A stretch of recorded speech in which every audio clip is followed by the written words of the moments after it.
Welcome again, everyone, to this emergency webinar concerning efforts by your state lawmakers in a world of rapid global warming to build up to 3.1 gigawatts of polluting gas-fired power plants in your state of Maryland. My name is Mike Tidwell, founder and executive director of the Chesapeake Climate Action Network, and I will be your moderator tonight. The goal of this webinar is to give you details about this shocking, high-polluting legislative plan, describe our narrow window to stop it, and give you a series of emergency actions you can take to help block this bill from becoming law, especially by contacting your own legislators.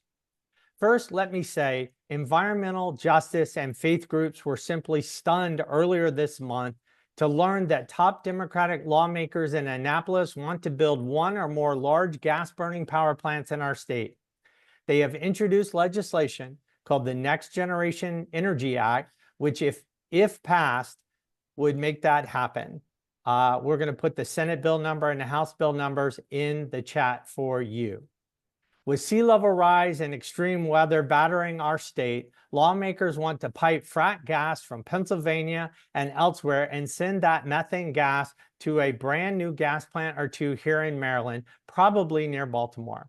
It's a misguided and expensive plan to address the very real problems of grid congestion and rising power bills in Maryland. These plants would cost $3 billion or more to construct. That's about $2,000 for a family of four in our state. Meanwhile, the social cost of carbon, that's the US EPA's estimate of health and climate harm from fossil fuel pollution, would inflict an additional cost of hundreds of millions of dollars per year. You'll learn more about that in just a moment. And of course, there are ample alternatives to burning frack gas, including more solar investments, battery storage deployment, and smart grid technology that would be faster, cheaper, and cleaner to deploy. And we need to reform the disastrous management of our regional grid operators, the folks at a place called PJM. You'll also learn more about that shortly. Our lineup tonight is impressive. We'll hear brief video clips from gas opponents Kim Coble, director of the Maryland League of Conservation Voters, and Carlos Sanchez, chair of the Maryland chapter of the Sierra Club. We'll also hear live from longtime Maryland climate activist Jamie DeMarco of DeMarco Advocacy and Brittany Baker, Maryland director of CCAN Action Fund. Then we'll hear from you, including two grassroots activists fighting pollution in the field, and we'll have a question and answer period where you can put questions into the Q&A chat box for our panelists to answer. You can put those questions in now or at any point during this webinar. But before we get started, it's worth emphasizing that news of the gas plants is extra tragic in the wake of raging wildfires in Los Angeles and harm from Hurricane Helene. Here's a short clip from Baltimore native Emily Hopkins, who just last month lost her entire home to wildfires in Altadena, California. She was testifying before lawmakers in Annapolis. You may not think that a climate disaster will destroy your home. I thought the same thing until January 8th. I watched my house burn down on live television. I live in a working class urban neighborhood, very similar to the neighborhood I grew up in Northeast Baltimore. My home was 100 years old, as were my neighbors' homes that were also lost. We always assumed that we were safe, but we are learning there is no safety from climate impacts. That was from a hearing just a few days ago. You may not think that a climate... That was from a hearing just a few days ago. And our question is, how can our lawmakers ignore these impacts while committing millions of tons of new greenhouse gas emissions from violent fracking wells and leaking pipelines and the combustion within newer power plants? How can that possibly happen? Equally tragic is the great progress the Maryland General Assembly has previously made on climate policy, passing bills over the last 2 decades that spawn cleaner air and carbon reductions while lowering power bills and creating tens of thousands of new jobs. Simply put, we cannot backtrack now. So let's fight back. Let's kick things off with short clips from Kim Coble of LCV and Carlos Sanchez of Sierra Club from a press conference just last week opposing Annapolis lawmakers' push for gas.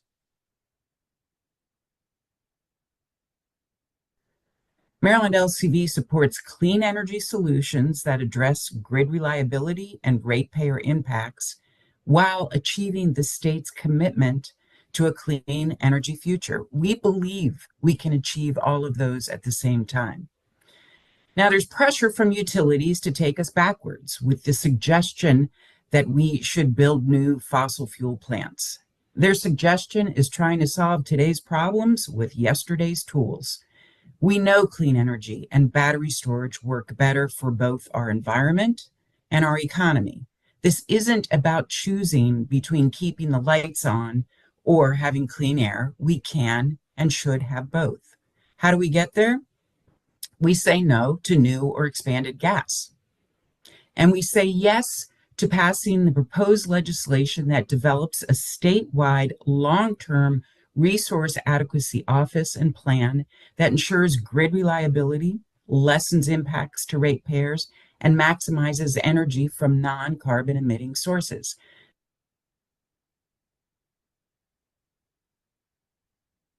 I think we're going to try again. Maybe some technical difficulties there. Anyway, that was Kim Maryland Coble. LCV supports clean energy solutions that address grid reliability and ratepayer impacts while achieving the state's commitment to a clean energy future. We believe we can achieve all of those at the same time. Now, there's pressure from utilities to take us backwards with the suggestion that we should build new fossil fuel plants. Their suggestion is trying to solve today's problems with yesterday's tools. We know clean energy and battery storage work better for both our environment and our economy. This isn't about choosing between keeping the lights on or having clean air. We can and should have both. How do we get there? We say no to new or expanded gas. And we say yes to passing the proposed legislation that develops a statewide long-term resource adequacy office and plan that ensures grid reliability, lessens impacts to ratepayers, and maximizes energy from non-carbon emitting sources. Great. That was Kim Coble of LCV. I think we have Carlos Sanchez. Maryland LCV. Nope. There we go. Marylanders shouldn't have to choose between their health and protecting their pocketbooks, especially when there are clean energy alternatives that address both. We stand firm in our commitment to oppose any proposition to build out gas-fired plants in the state. We have several basic reasons for opposition to burning fracked gas. One, incentives should be used to promote energy that improves public health. You know, when I served in the General Assembly, I represented a district in Prince George's County, and one of the main issues we saw was children with asthma. And that leads me to the second reason. The overwhelming majority of gas is extracted through fracking, which pollutes the water and emits toxic pollutants that are extremely hazardous and are linked to cancers, heart disease, asthma, and many other illnesses. And three, methane is a potent greenhouse gas, making it fundamentally incompatible with our climate goals. Stated plainly, replacing coal with natural gas is simply a bad investment. Great. So you just heard clips from Kim Coble of Maryland League of Conservation Voters and Carlos Sanchez, who not only is chair of Maryland Sierra Club, but is a former delegate in the Maryland House of Delegates himself. The point being that the environmental community— Marylanders shouldn't have to choose between their— The Maryland environmental community is totally unified in its opposition to these disastrous gas plants. So now I want to pitch it to Jamie DeMarco of the mission-driven lobby firm DeMarco Advocacy, who will explain how we got into this mess of rising power bills and grid mismanagement in Maryland and why gas is not the answer. Jamie, take it away. Thank you, Mike. And it is great to see that the entire climate advocacy community in Maryland is joining together to oppose building a new gas plant in Maryland for all the obvious reasons. And before I jump into this, I just want to say that being on this call is the most important thing that we can be doing to fight this plant. I spoke to someone in leadership yesterday and I said, what's it going to take to stop this building of this gas plant? And they said, we need to be hearing lots and lots of lawmakers coming to us saying that they're hearing about it from our constituents. The only way this is going to be stopped is if there's an avalanche, a dam breaking of grassroots opposition, And every lawmaker is going to leadership's office saying, we are being flooded with calls saying no new gas, we can't do this. But how did we get here? Is the result of the PJM, which is not something everybody knows. It's not a household name, but it does have tremendous impact on our energy policy. PJM is a grid managing nonprofit. They manage the grid in Maryland, 12 other states, and the District of Columbia. They are a private company, or not a private company, but a private nonprofit, a private entity that is controlled by for-profit companies and the utilities and the companies that own gas and coal plants. They have a vested interest in creating further subsidies for gas and coal. They are in charge of what can come on the grid. And as this report that I'm referencing here, done by NRDC, found, they have the worst queue to interconnect to the grid of any grid in the nation. The backup is astounding. This next slide shows just how bad their backup is. So this is the queue. These are projects waiting to come online. And as you can see, starting in 2017, the amount of clean energy waiting to come online in the PJM grid has grown exponentially, such that in 2022, there was more than 250 gigawatts of clean power ready to come onto the grid, but it was stuck, bottlenecked by PJM. No other grid in the country has a bottlenecked queue this bad. And this has resulted in a situation where some people are saying we need gas because renewables aren't coming online fast enough. We know that renewables are the cheapest option, can be deployed quickly, and that the biggest thing holding them back today is PJM. It's really frustrating. But there are things that we can do in Maryland to help what's coming out of the PJM queue take effect. We've put a lot of pressure, Maryland and other states, on PJM over recent years, and they've made a commitment to getting a lot out of the queue. The next slide shows what's coming out of the PJM queue in Maryland in the next 2 years. As you can see, this is 7 gigawatts of solar and storage. That's a lot of energy. We'll talk about just how much in a second. But this is what's coming online potentially in Maryland over the next 2 years, coming out of the PJM queue. And note over here on the side, all the offshore wind that we've been working on for years is technically making landfall in Delaware, but is effectively Maryland offshore wind that would also help with our load, meeting our energy demand, and that's another 6 gigawatts. So how much is Maryland's electricity demand growing? This slide is a little complicated to read, but essentially it is showing how much electricity demand is increasing in the Maryland region in the next 10 years. As you can see in the BGE, we in 2024 we're peaking around 6,491 megawatts, or 6 gigawatts, to about 6.9 gigawatts. So that's about a 500 megawatt increase. If you add up all these numbers combined, it's about 1.6 gigawatts of energy growth in Maryland. And remember, if we go back one, we've got 7 gigawatts of solar and storage coming out of the queue. Not all of that 7 will be built, but a lot of it will. And there's more than enough to meet our growing energy demand. All this to say, we don't need gas. There is more than enough clean energy to meet all the gas we need today. Texas and California are already showing the way. They have high penetrations of wind and solar and batteries.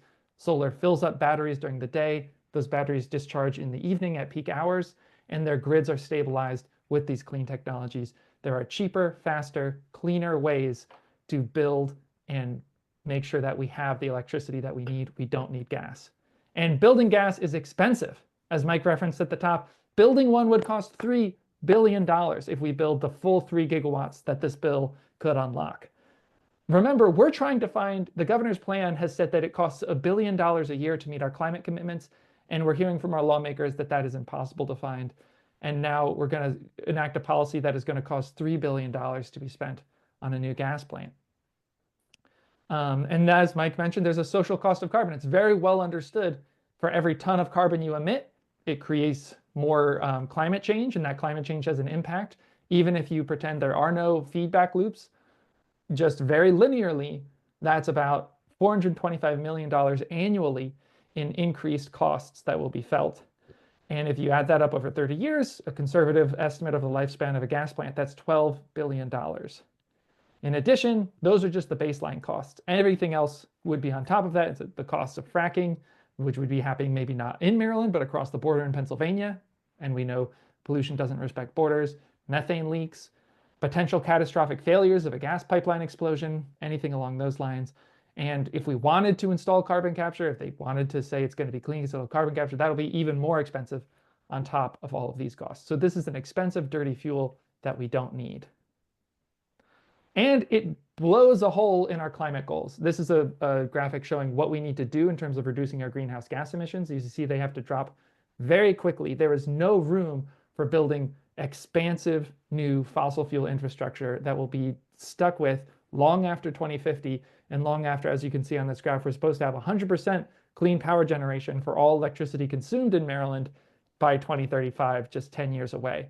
So this is completely incompatible with existing law. The Climate Solutions Now Act is law, and this would, we think, would be in violation of the commitments that were made in that law.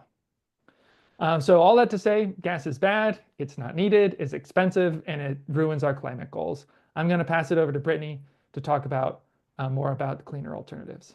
Jamie, let me sorry. introduce Brittany. I do want to emphasize that this is gas that has to come from fracking. That's where it's going to come from. It's not going to be imported from overseas. It's not going to come from the Gulf of Mexico. This is going to be gas from drilling using the fracking method that Maryland banned. The Maryland General Assembly, the same General Assembly in 2017, determined that fracking drilling was so bad for human health, for the environment, for the climate, that we banned it as a practice in our state. Yet we want to build a gas plant and take frack gas from elsewhere, put that burden on another state. And I just find that I believe you all agree with me that that is just totally morally unacceptable. And that's just one part of this policy problem here. So our next speaker is the one and only Brittany Baker, Maryland State Director of CCAN Action Fund, who will explain the many alternatives instead of gas that our lawmakers and regulators can embrace that are faster, cheaper, and cleaner ways to address grid congestion and rising power bills. Brittany. Thank you, Mike, and thank you, everyone. There's some great questions happening in the chat. Keep it up. We definitely want to make this a conversation tonight. So again, I'm the Maryland Director, and I'm explaining about the alternatives that are right here on the table this legislative session and just need people power to get them over the finish line. And so as demonstrated by my colleagues, Mike has mentioned it, and Jamie mentions it as well in his conversation, building natural gas, methane gas, at this point is very expensive. It will not solve near-term utility bill issues. And what worries me a lot is that it will delay wise investments that are needed to usher in a truly clean energy future. We have many other options to meet near-term reliability needs, and many of those options are currently being considered in the General Assembly. The types of technological investments that are currently needed include grid enhancing technologies, setting up the proper procurements and making sure to fast track battery storage, and just a firm commitment to keep walking forward in the clean energy transition. And so first, I want to discuss two of these technologies in a little bit of depth, and then I want to highlight some bills that are currently being considered in the legislature. So one, grid enhancing technologies, which someone mentioned in the question and answer. So grid enhancing technologies help to modernize the grid by using digital technology or creating new paths for electricity to flow. And these updates can maximize the transmission of electricity across the existing system.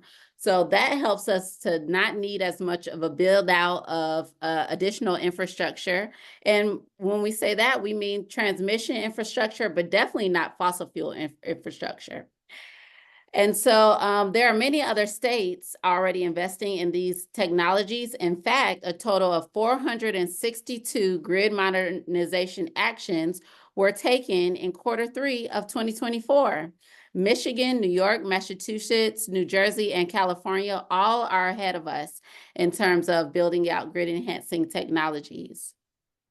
And just as Jamie mentioned, we can concede that the Texas context is a little bit different than the Maryland context, we know, But clean energy deployment in Texas really shows what's possible in moving forward in a clean energy technology. Texas added nearly 1,500 megawatts of battery storage to the grid in 2023. And in 2024, that figure practically tripled to over 4,000 megawatts of battery storage. Battery storage is a uniquely forward-thinking solution in the Maryland context because it helps to provide this bridge that everyone keeps talking about that we need between what's happening now in our energy grid and the energy grid we need for the future. And so I'll just wrap up with a couple of points about bills that are being considered right now during legislative session and are really being championed by dedicated, forward-thinking legislators who are looking towards the clean energy future. One of the provisions in the ACE Act, which is the Affordable Abundant Clean Energy Act, championed by Delegate Lorick Charkoudian and Senator Ben Brooks, prioritizes planning for our offshore wind transmission so that transmission will come in to solve Maryland load problems. Also, Chair Feldman in the Economic Matters Committee and Chair Wilson and Senator Feldman are championing the Renewable Energy Certainty Act, which will help to support the build out of additional solar in our state. Also, we can't forget that when we're thinking about clean energy, energy efficiency and upgrading our buildings is a part of that. And so we're really glad to be supporting Senator Brooks and Delegate Boafo on the Better Buildings Act. And there's a really important bill coming out from Senator Hester's office and Delegate Crosby around integrated resource planning. And so we're really saying this year is the year to pull every lever that we can in terms of clean energy and not move forward with this gas infrastructure. We don't need it and we don't want it. Back to you, Mike. Thank you, Brittany.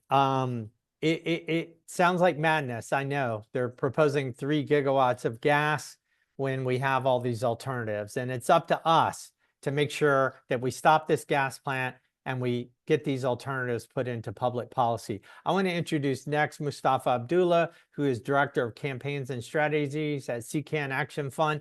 Mustafa is going to introduce a couple of grassroots activists, but he's also, just as importantly, right after that, going to tell you steps you can take right now on this call or right after this call to make a difference in this fight. So Mustafa, take it away.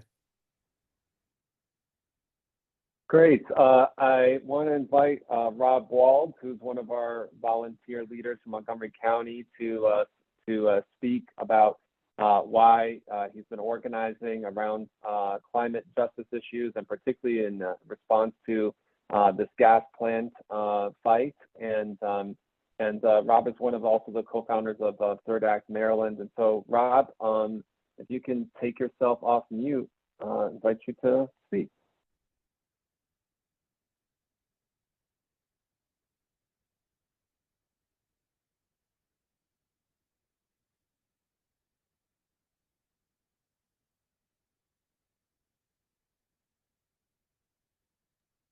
Rob, if you're talking, you're muted.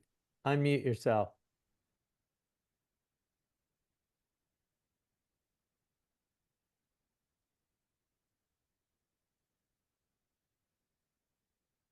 All right, give me one moment here to go ahead, Rob. Try now. There we go. Can you? There we go. Okay, We and can hear now you. I don't know if I can turn on my camera or not. Well, anyway, I don't have a very pretty face to look at anyway. So I want to just bring this down to the human level, if I could. So my wife and I have, we have one child, a son named Henry, and he's 27 now. Back in 2018, he was diagnosed with type 1 diabetes. And some of you may know that's the kind of diabetes that requires insulin 24/7, all day long. My son uses an insulin pump to make sure his blood sugar level is good. And, you know, many of you probably know somebody with type 1 diabetes, or maybe you have it yourself. It's not that unusual. But in 2023, which at that point was the hottest summer humans had ever experienced, something very alarming happened. Pharmaceutical plants around the world started shutting down temporarily because of the conditions, the hot weather. And fortunately, that time, insulin supplies were not affected. But I realized right then that that could be how Henry dies from climate change one day. And, you know, those of you who are parents or grandparents, you know, you would do anything you could to keep your child safe and from harm. And so that's why I'm on this call tonight. And that's why I'm fighting for climate justice and to see if we can make some change. And, you know, the good thing is that, you know, Henry's situation isn't unique. He's not alone. We're all in this together. And so when you hear about the actions that CCAN wants you to take, when you hear about those tonight, I hope you'll just think a little bit about Henry or other people who are important to you, and do all you can. Now, I will take whatever action I have to stop this gas plant. Hopefully we can stop it right now, but, you know, I will put my body on the line if I have to. And so, you know, I don't want to end up in jail. So I'm asking you, please keep me out of jail. Let's get this done now, and move forward and make Maryland a cleaner, better place to live. Thank you very much.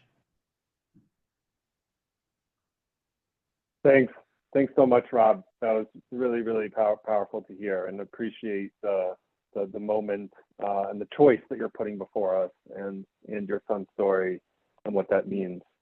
So I'm going to invite Anjali to speak for a few minutes.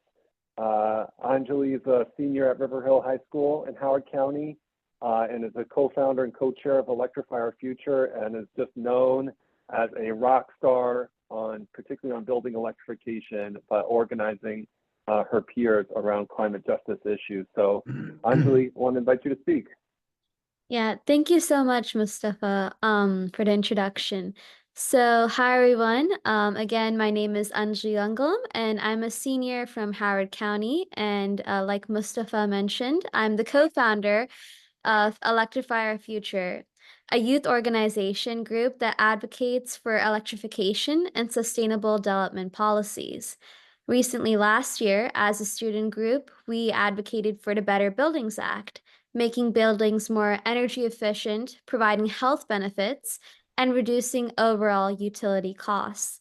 We garnered over 300 student signatures and more than 200 postcards written and sent in support of the Better Buildings Act from students across Maryland, from Wicomico County, Baltimore County, and so much more. And the youth have spoken.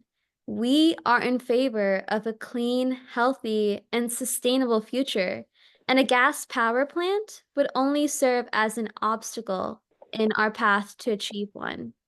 Today, I just wanted to give some perspective and insight into my experience as a student and resident born and raised in Maryland.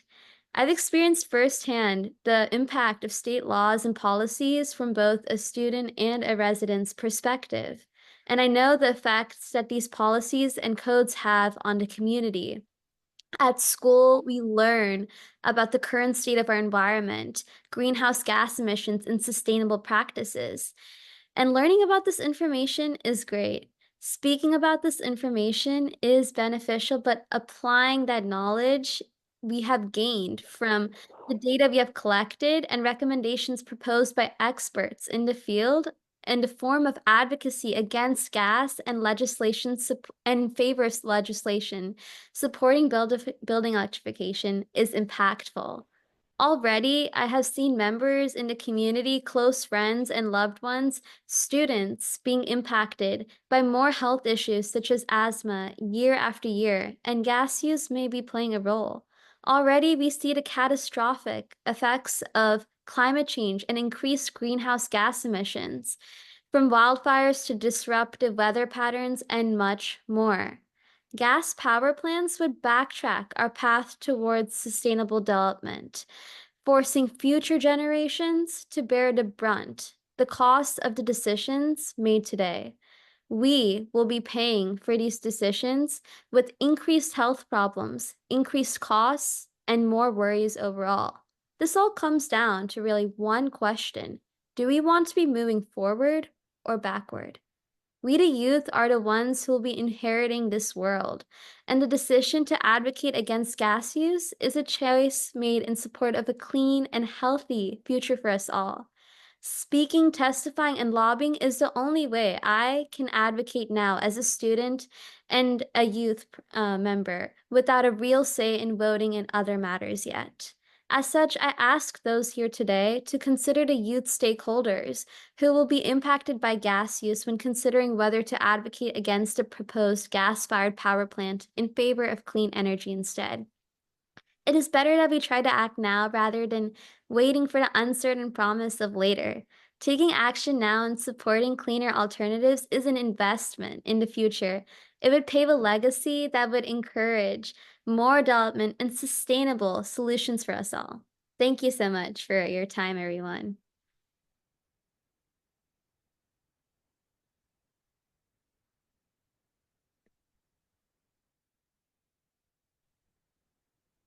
Thank you, Anjali. And Mustafa, are you there? Are you ready to take us toward action and tell us what we can do? Yeah, I wanted to just take 30 seconds to share something that was really moving to me. This past Saturday, John and Amy, two of our lobby captains that live in the Tacoma Park area, recruited 14 of their friends from Tacoma Park and Prince George's County. We're talking friends, neighbors, even they actually had some strangers at their house party who are all just concerned about the climate crisis, and they wanted to write testimony, and most of them, I think, did it for the first time. I think almost everybody there did it for the first time, writing legislative testimony. And they had attended our Maryland membership meeting last month, and we had a breakout that was Prince George's County focused. And there was in that breakout that they were like, we're not doing enough by just submitting testimony ourselves. We got to organize the people that we know to be advocating on this issue. And so after coming to the first lobby training their first lobby training this past month, they reached out to us and said, we want to organize a volunteer team in the neighborhood, and we know that we need to be organizing not just when it's election season, but between election seasons, and they want to build a CCAN volunteer team. And I just think that that's awesome that particularly this fight around no new gas has motivated them to do that. So briefly, I want to say, and if Jamie and Brittany and Kadef and those who are able to, just to drop the links in the chat from our document, but we've got an email that we want for you all to, an email tool that we want for you all to use right now to send emails to your legislators. We're going to take just maybe 3 minutes. Folks will see the link in the chat.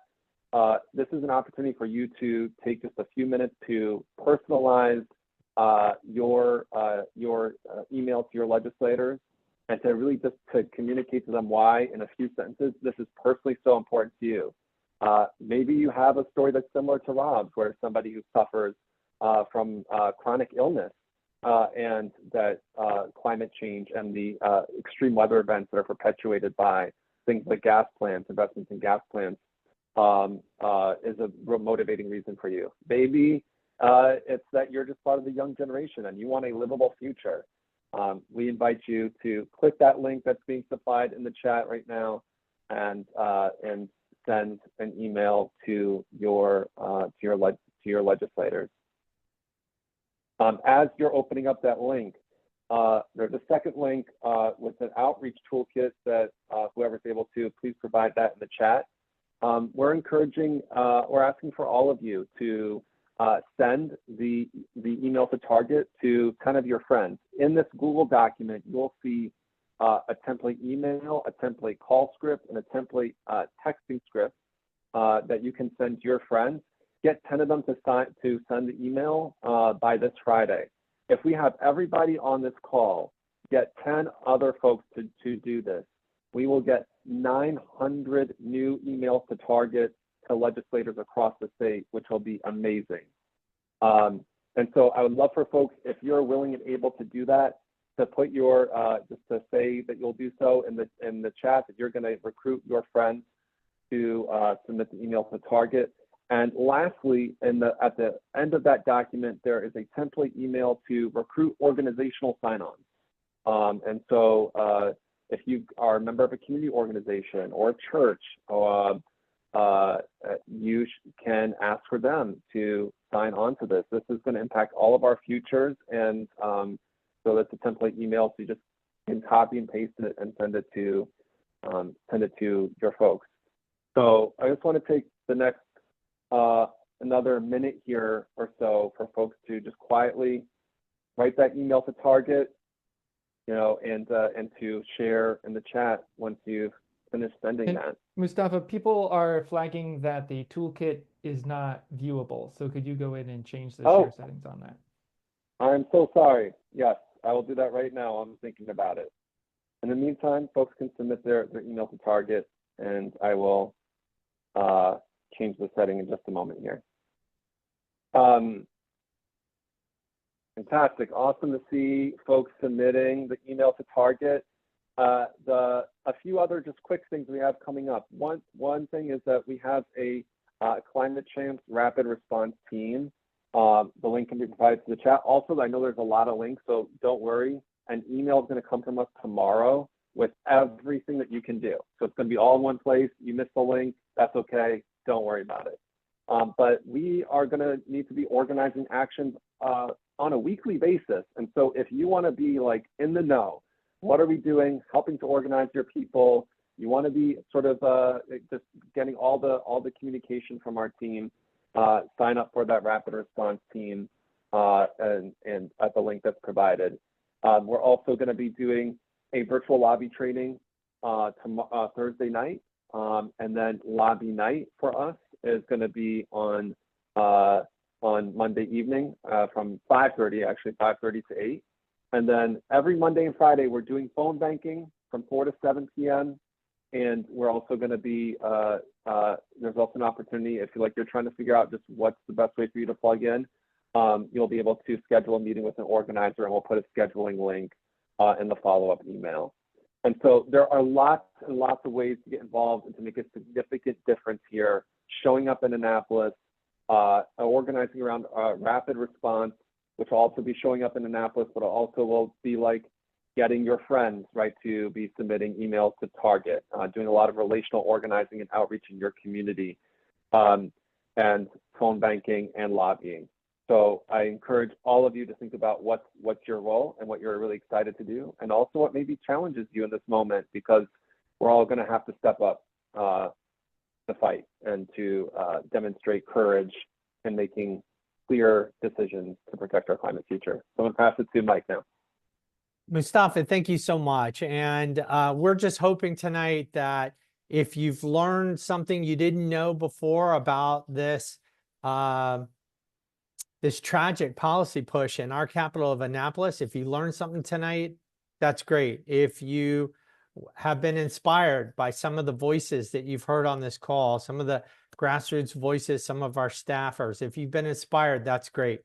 But if that's all that happens, you've learned something and you've been inspired and that's it, then we have failed as organizers, because our goal is to move you to action, to give you things to learn, to inspire you. But has a way to move you to action. So I hope you'll see those links in the chat.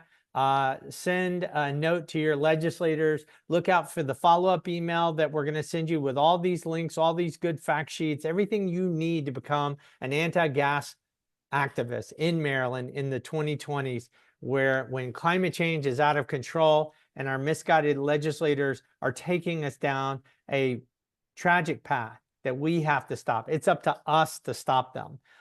So we're going to take some of your questions. I know that Brittany and Jamie have been doing a great job of answering questions live, but I want to ask Brittany and then Jamie to pick one question that you've gotten in the chat that you find particularly useful and interesting, and answer that question verbally for the whole group. So Brittany, why don't you go first?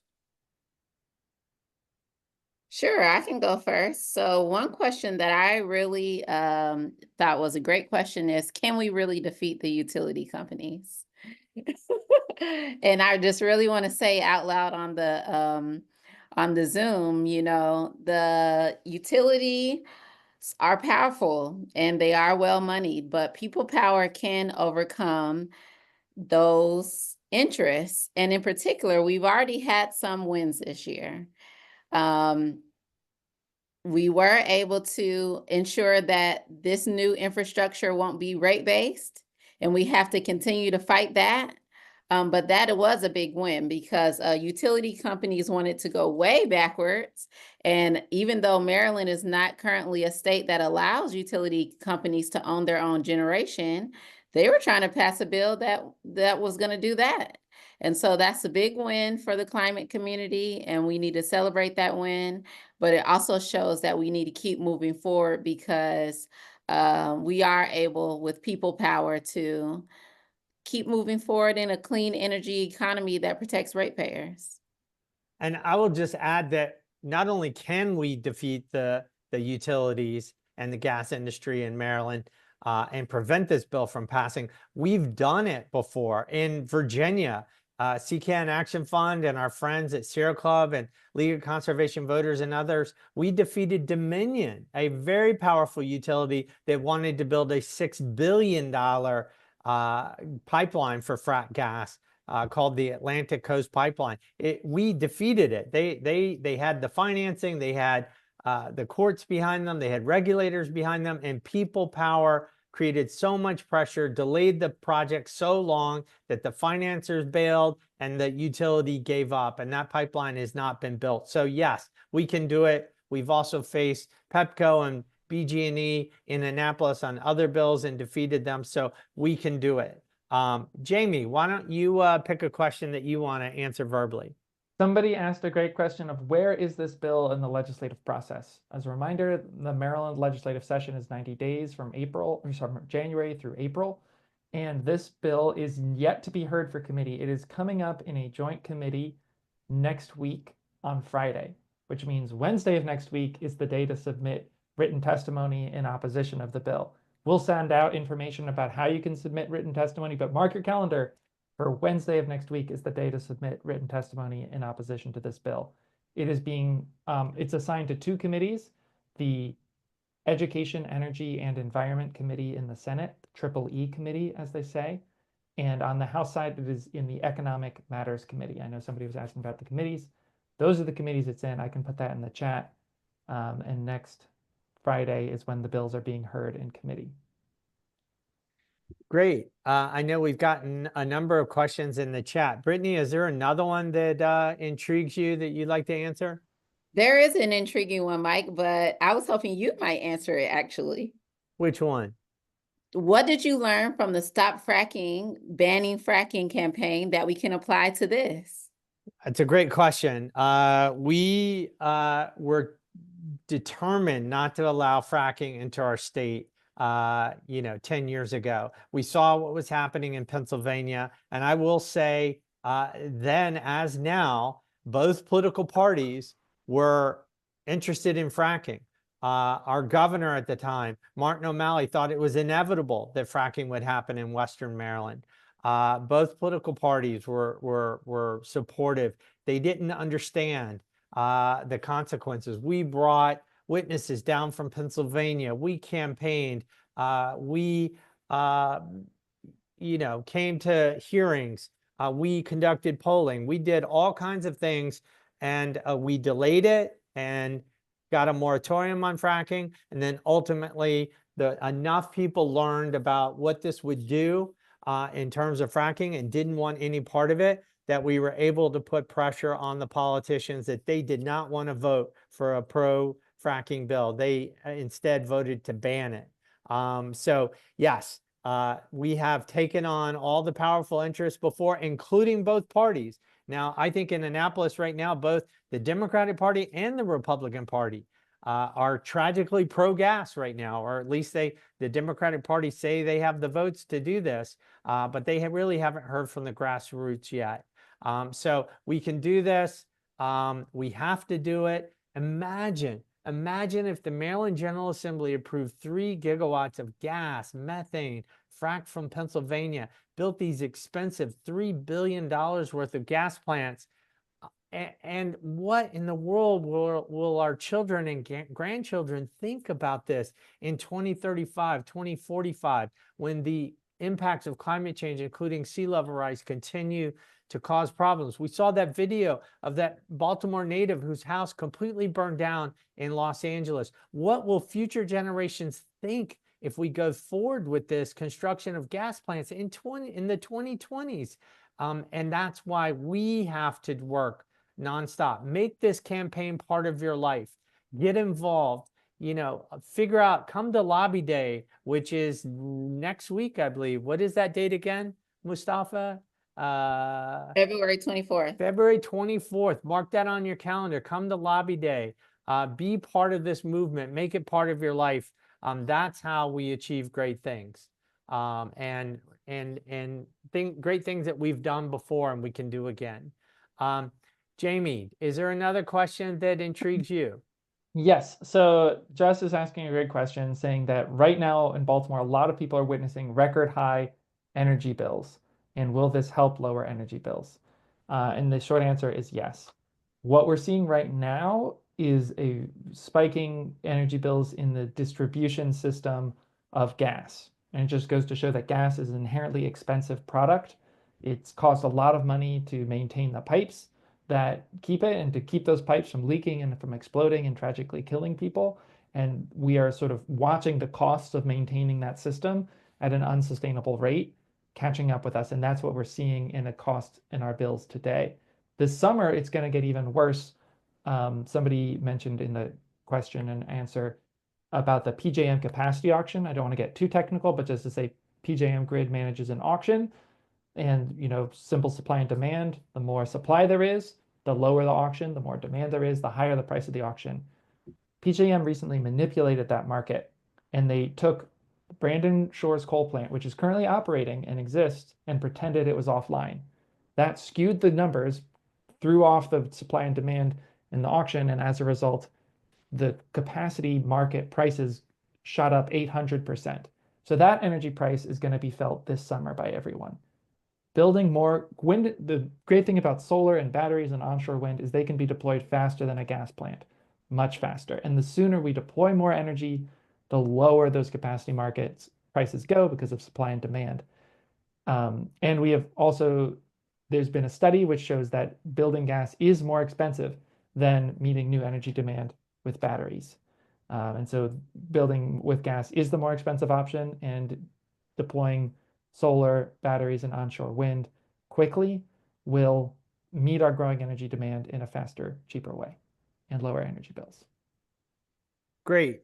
Thank you, Jamie. That was crystal clear. We feel the pain of those of y'all, especially in the Baltimore area with these rising gas prices. But trust us, as we've said throughout this webinar, gas is not the answer. The polluters are the problem. The polluters created this mess. The polluters that can control PJM, the polluters who want to build these gas plants, they created the problem. Now, surprise, they think the solution is what? More pollution. But we're going to stop them. We're going to take one more question. Brittany, I think you've got one more that you want to answer, and then we're going to hand it back to Mustafa to wrap us up with a reminder of all the things we can do.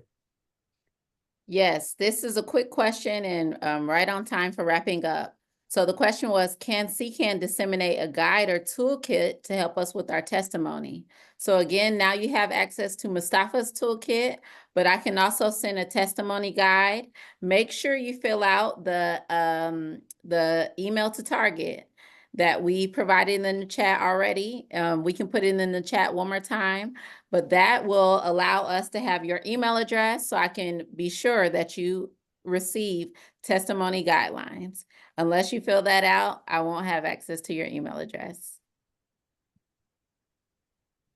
Great. So Mustafa, why don't you close this out? Absolutely. Last week, we hosted a student lobby day at with the Friends School in Baltimore, and we had 40 students, all different backgrounds, high school students, came to Annapolis of their own volition because they wanted to be advocating with us around climate issues and around the Renew Act and no new gas. And the whole package of bills they're very excited about. And a lot of these students are constituents of the Senate President Ferguson. And they were really looking forward to meeting with his chief of staff. And 10 minutes before the meeting, they reached out to us, they emailed us and canceled the meeting because they said that they were too busy to meet with the students from his district. I was nervous. I was nervous that the students were going to be discouraged. I was nervous that they were going to take that and feel like, why are we here? And feel really upset about it, and rightfully so. So we took that moment and we said, you know what? We're going to track down the Senate President and give you an opportunity to directly interface with him, to ask him to be supportive of the Renew Act and to not be moving forward with the fossil fuel project. And I think that we had that opportunity. We were able to catch the Senate President on Lawyers Mall as he was finishing up with a rally, speaking at a rally there. The students were able to communicate to him why we were there. The response was that, sorry, I'm just really busy. I'm 45 minutes behind schedule, and just I gotta keep moving and gotta move on. The students understand that this isn't business as usual. The students responded to me by saying, we gotta be organizing. We gotta be showing up and submitting testimony. They are continuing to follow up. They're wanting to organize actions, sort of in the style of Fridays for Our Futures. And so that's just where I'm drawing hope. I'm drawing hope from the students who took a whole day for the first time. We're talking about 15, 16, 17, 18-year-olds to go speak to the Senate President, to their legislator, and their staff didn't bother to show up for them, and they're still showing up for this fight. So taking the cue from them, I hope that if you're experiencing this moment in this fight where does it make a difference what I'm doing, they are not responding to me, we have to disrupt business as usual, and we have to make them feel the pressure and make the hard choice. And hopefully at the end of the day, they agree with us.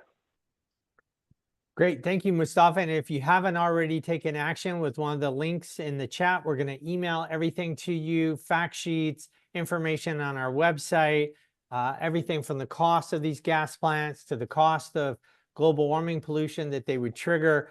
We're going to make it as easy as possible for you to have as many tools as you need to make a difference. We don't need millions of people contacting legislators. We need a strong cadre of devoted activists from across the state. We've had people from Western Maryland on this call, Eastern Shore, Montgomery County, Baltimore City, Southern Maryland, all across the state who've been on this call. We want to thank you all. I want to especially thank the staff of CCAN Action Fund, everyone from the communications team to organizers to our lobbyists in Annapolis. Just amazing job. And I know all of you joining tonight share in the gratitude of these great advocates. So we have had a wonderful webinar. We hope that you'll take this information, again, make this issue part of your life, and we will be in touch soon. And have a great evening, everyone. Thanks for coming tonight. Thanks, everyone. Let's go stop this plant.